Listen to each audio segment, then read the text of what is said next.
मोटी कमर वाली बहू पार्ट 2। अरे याद है ना वो मोटी सी कमर वाली बहू? उनके दिन अभी भी नहीं फिरे। वो फिर एक बार अपनी कमर को लेकर चर्चा में है। कैसे? देखिए। क्या करूं, मेरी मोटी कमर का सब मजाक उड़ाते हैं। माँ जी तो ऐसे करती है जैसे मैं कोई डायन हूँ। ना कहीं साथ ले जाती है, ना ही किसी से मुझे मिलवाती है। अरे मीना, तो कोशिश क्यों नहीं करती कि तेरी कमर थोड़ी पतली हो जाए? अब देख ना, मेरे ऑफिस में भी उस दिन तेरा कितना मजाक बना था, याद है ना? मीना को पति से ये उम्मीद तो बिल्कुल नहीं थी। वो सोच में पड़ जाती है कि आखिर क्या लुक्स ही मायने रखते हैं? रिश्ते नाम की कोई चीज होती है क्या? पापा पापा, मेरे स्कूल में फंक्शन है, सबके मम्मी पापा आएंगे, आप भी आना कल। अरे नहीं बेटा, कल तो मेरी ज़रूरी मीटिंग है, कल नहीं हो पाएगा बेटा। अरे मैं हूं ना, मैं आ जाऊंगी। क्यों? नहीं नहीं माँ, तुम रहने दो। तुम्हारे लिए तो दो दो चेयर लगाने पड़ जाते हैं और ऊपर से सब तुम्हारा मजाक बनाते हैं। ना बाबा ना, मेरे स्कूल में तो आना ही मत। मीना का दिल तो ये सोचकर और छोटा हो जाता है। वो किचन में जाती है और खाना बनाने लग जाती है। खाना बनाते बनाते उसे मुन्ने के जोर से रोने की आवाज आती है। अरे क्या हो गया मेरे बेटे को? मेरा बच्चा गिर गया है। कितनी बार कहा है कि भागा दौड़ी ना किया कर। मीना जल्दी से बच्चे को उठाती है, उसे कमरे में ले जाती है और सुला देती है। माँ, कल मैं गिर गया था तो किसी ने मुझे नहीं उठाया, सब मुझे डांट रहे थे, लेकिन तुमने मुझे उठाकर यहाँ बेड पर लिटाया। और रात भर तेरी कमर में मालिश भी करती रही। तभी तो मैं आज स्कूल के फंक्शन में जा रहा हूँ, नहीं तो कैसे जाता। अच्छा माँ, मैं जा रहा हूँ। बेटा स्कूल चला जाता है। उधर सास, बहू वो क्या है ना, आज मैंने घर में कीर्तन रखा है। तेरी कमर के कारण मैंने सबको बोल दिया है कि तू मायके गई है। तू जानती है ना कैसे तेरा मजाक बनाते हैं सभी। बहू कुछ नहीं कहती। पर माँ जी, कीर्तन में बैठने का तो मेरा भी मन था। हाँ तो किसी और शहर चली जाना जहाँ तुझे कोई जानता ना हो। वहीं किसी मंदिर में बैठ कर ले लेना हरि का नाम अच्छा जा, जल्दी से काम पर लग जा। मीना को सास की बात पर रोना आता है, लेकिन देखिए किया भी क्या जा सकता है। हमारे यहाँ तो ये रिवाज है ना, जिसका चेहरा अच्छा वो राजा, नहीं तो सब रंग। घर में औरतें आने लगती है, सब एक एक कर कीर्तन में बैठ जाती हैं। अरे मुन्ना, जा तो, किचन में मैंने प्रसाद बना कर रखा है, ले आ।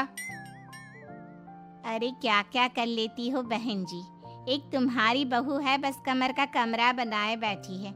ये नहीं कि ससुराल में रहकर काम काज निपटाए, जब देखो तब मायके की हवा खाने पहुंची रहती है। तभी दूसरी कहती है, मैंने तो घर में मना कर दिया था कि कोई खाना नहीं खाना।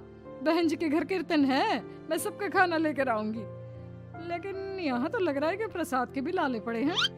अरे कर देना पागलों वाली बात, खाना भी बना कर रखा है मैंने। अरे कमला, जा जाकर कीर्तन के बाद जो मैंने खाना बनाया है ना, सबको लगा देना अरे बहू से ज्यादा तो आपके साथ ये कमला ही रहती है। हाँ तो क्या अब नौकरानी से करवा दी थी बेटे की शादी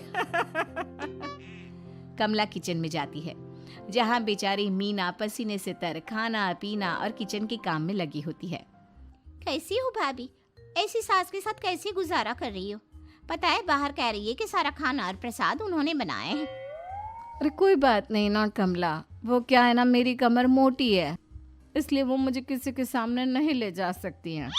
अरे तो मैं कौन सी सुस्मिता सेन हूँ, लेकिन देखो मेरी सास मुझे कितने गर्व से मिलाती है सभी से। देखो मीना भाभी, आपको सबने ये बता रखा है कि आप अच्छी नहीं हो, सुंदर नहीं हो, लेकिन बात ये कि आपका चेहरा इतना प्यारा है कि क्या कहूँ। पता है भाभी, आपके चेहरे के नूर से तो सारा मोहल्ला रोशन है। मीना को बहुत दिनों के बाद किसी के प्यार के दो बोल सुनने मिले थे। वो खुश हो जाती है और कमला से दिल से बात करने लगती है।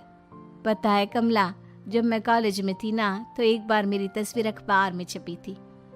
मैं फूलों की प्रदर्शनी देखने गई थी, तो वहाँ किसी ने फूल के साथ मेरी फोटो खींची थी और लिखा था फूल से भी सुंदर।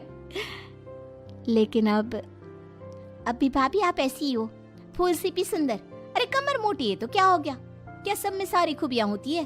अपनी सास को ही देख लो, ऐसा लगता है जैसे चूल्हे में कोयला जल गया हो। भैया भी माना पतले हैं, लेकिन है तो माँ की तरह काले ही ना। वो तो भला हो भगवान का कि मुन्ना आ पर गया है, गोरा और सुंदर। मीना को कमला की बात समझ में आ रही थी। पहली बार किसी ने उससे अच्छे से बात की थी तो उसे रोना आ जाता है। भाभी एक काम करो ना, कुछ दिनों के लिए मायके होकर आओ। यहाँ तो ना भैया को आपकी कदर है ना ही सास को, और बेटा भी आपको इन लोगों के कहने पर दूर ही रखता है। मीना को कमला की बात ठीक लगती है। सारा कीर्तन निपट जाता है। उसके बाद अरे बहन जी मान गए, इतना सारा खाना और प्रसाद बनाने के बाद भी आपको देख के लगता नहीं कि आप एक बूंद भी थकी हो, बिल्कुल फ्रेश। बस बहन जी मैं तो हूँ ही कुछ ऐसी ही। सभी चले जाते हैं। तब जाकर मीना किचन से बाहर आती है। अरे कहाँ जा रही है? थक गई हूँ मैं, चाय लेकर आ जा।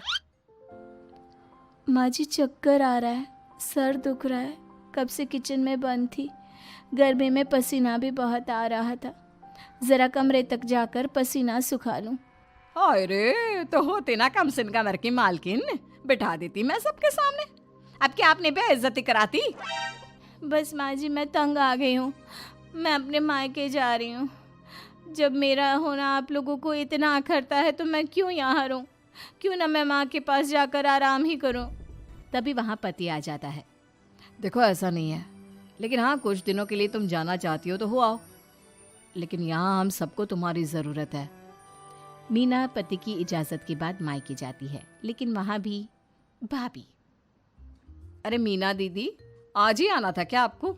आज तो मेरे मायके वाले आ रहे हैं। दीदी आपकी कमर का मजाक फिर बनाएंगे वो लोग। अरे मीना एक फोन तो कर देती आने से पहले। अरे मीना क्या हाल बना रखा है शरीर का, कितनी प्यारी बच्ची थी हमारी, क्या हाल कर लिया। मीना को दुख होता है। वो घर के अंदर जाती है जहाँ दीदी आप तो दलिया लेंगी ना? सबके लिए वैसे आलू के पराठे बने हैं, मैं जानती हूँ आपके फेवरेट हैं आलू के पराठे, लेकिन अब आपका शरीर ऐसा है कि आप तो दलिया ही खाओ। मीना को समझ में नहीं आ रहा था कि ये क्या हो रहा है। हर कोई जो अपना है वो क्यों उससे ऐसा व्यवहार कर रहा है।